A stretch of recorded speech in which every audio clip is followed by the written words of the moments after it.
Okay, so this is part two to the video, and so as I was talking to the ramen maker, the chef, right? He shared with me his philosophy. So it was a philosophy, something that I was very, very familiar with, and I had heard many, many times in the martial arts world. And what he said was basically, if you get the chashu, which is the pork in the ramen, some people will say like that restaurant has the best chashu, that restaurant has the best noodles, this other place has the best broth, and he was saying that if you got the best components and put them all together, that is not going to be the best ramen. That what's more important is the overall package. So he focuses more on that rather than trying to get the best of everything and putting them together. So that's what he said to me. And like I said, that is, in martial arts wise, that is a philosophy that is not new. It's, if you have been doing martial arts, you've probably come across that saying. You've probably heard of that before. And I made that very mistake in the very beginning when I was training martial arts, when I just started in junior high school and in high school. I made that very exact mistake where I was going, okay, I'm going to use the sticks from the stick fighting skills from Eskrima. I'm going to use the power kicks from Muay Thai, the flying kicks from Taekwondo, power punching from Karate, punching from boxing, wrist locks from Aikido. So I'm going to combine them all together and I'm going to get the ultimate style. So this was kind of the exact mistake that I made. And I was following Bruce Lee's philosophy of basically cross training. And Bruce Lee obviously was doing this many, many years before the Ultimate Fighting Championship even came out, before the word cross training even became mainstream. He was doing that. And in his writings, in his philosophy, that's not what cross training is about. It's not about cherry picking things from styles and making your ultimate monster style, your Frankenstein's monster style. That's not what it's about. And so, like I said, I made that mistake, and this guy's telling me, that it's his philosophy and stuff. So I totally understand. So let's take a deeper look into that. What exactly does that mean?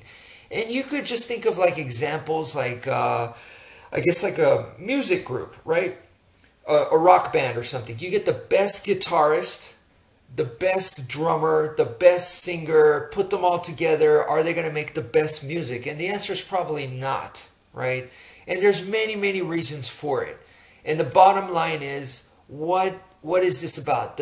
What's important here is not, yes, quality is important, of course, but more important than that is the teamwork, right?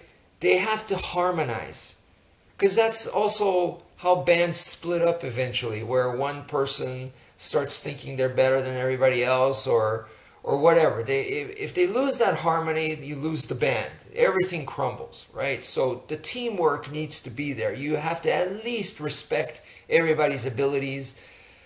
It's not about who's better than who's putting more effort or whatever. Everybody has to work together, and everybody's different. So that's the difficulty, that's the challenge.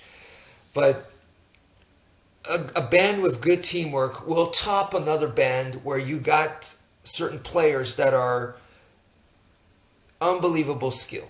So that's the bottom line, right? So you can't just have everyone trying to outshine each other in one song. So the solo guitarist wants to play, he wants a 5 minute spot for himself. The drummer's like, no, I want that. The singer's like, dude, it's about me. They're going to clash too much, and the song's going to be a wreck, right? You can't make a good song that way. So once again, it's about the harmony. So how does that work martial arts wise or combat wise? And like, let's say you get someone who has a very, very good double leg takedown, right? So you go, that's a great way of taking someone down. So you just get that double leg takedown. You become awesome at it. You practice it over and over. You have this killer double leg takedown. And then you see, let's say, a Muay Thai roundhouse kick. Okay, and that's a great move to knock people out. So you just practice that high kick over and over and over again, and you can just knock people out, all right?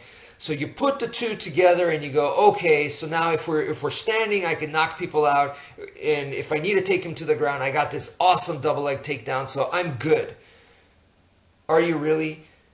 If you think about it, the double leg takedown that wrestlers do and why wrestlers are so formidable is because it's not just because of that one move. It's because if that fails, they have other moves that support it and work together with it. So if that's not working out, they could, change to a double underhook, pin you up against the fence, wear you down that way, use some dirty boxing, and make you more and more tired, and set it up for the double leg takedown again.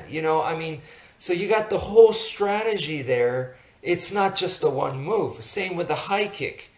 If that's all you got, the one high kick, and your opponent figures that out, or something that Tony Blauer would say is, you have a favorite move, and what if your favorite move is your opponent's favorite move to counter? You never know who you're facing. So, that you can't just get one favorite move, another favorite move, and put them together, and another one, and just attach a string of favorite moves. You have a bunch of holes in your game.